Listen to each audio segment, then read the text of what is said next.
안녕하세요. H성형외과 백정환입니다. 오늘 설명드릴 내용은 사각턱 재건에 대한 내용인데요. 왼쪽에 수술 전 사진에서 보시다시피 사각턱을 절제하면서 이 오른편만 이렇게 좀 절제가 됐고요. 앞턱까지 절제가 안 되면서 이렇게 좀 파먹은 듯한 인상이 되면서 약간 개턱 느낌이 나서 제게 재건을 문의 주셨던 분입니다. 왼쪽은 또 앞쪽까지 좀 절제가 많이 돼서 약간 비대칭으로 절제가 됐고요. 이렇게 겹쳐보시면 약간의 절제 양도 좌우에서 좀 차이가 나고 왼쪽이 조금 더 많이 절제가 된 모습입니다. 정면에서도 보시면 이렇게 이 부분, 신경관 바로 밑에 부분에 약간의 함몰이 관찰될 정도로 조금 많이 절제가 된 경우고요. 재건 후 모습을 보시면 보형물은 이렇게 그냥 수술 전 모습과 유사하게 하지만 그만큼 심하지는 않게 재건을 했고요. 신경관 앞쪽까지 이렇게 조금 패여있던 부분을 보형물을 하각부터 앞쪽까지 쭉 만들어서 이 부분까지 재건을 해서 어느 정도 그쪽의 함몰을 교정한 모습입니다.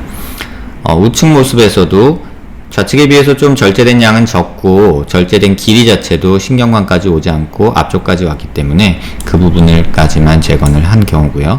이렇게 수술 전 CT를 보면 절골이 어디서부터 시작해서 어디까지 됐는지 대충 알 수가 있는데요. 이렇게 보면 이 절골면이 이 부위까지 이렇게 보이게 됩니다.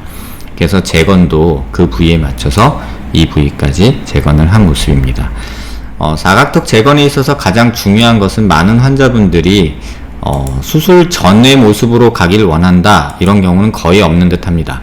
다만 수술 전 모습보다는 조금 갸름하게, 하지만 지금처럼 과절제되지 않은 모습으로 항상 재건하기를 원하시는 듯 합니다.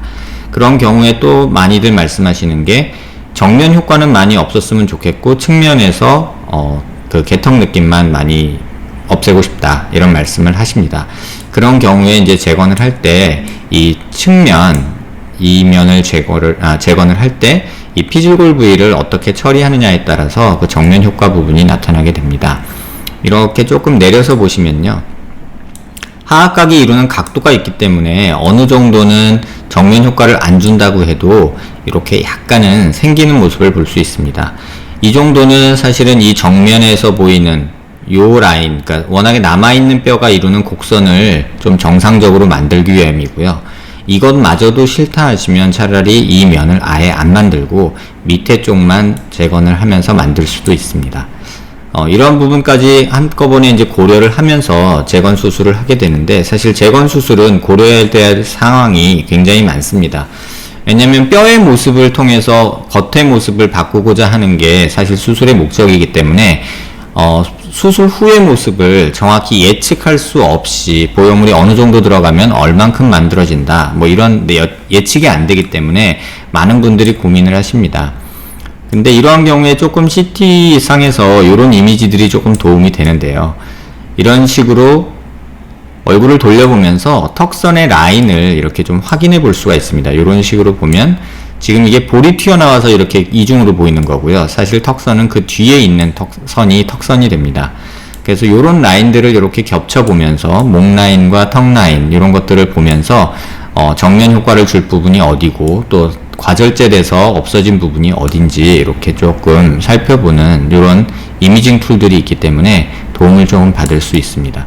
또 측면에서도 보면 이렇게 피부 모습을 보면서 이 부분에 함몰이 이렇게 있어서 개턱 느낌이 나기 때문에 요만큼을 만들어줬으면 좋겠다.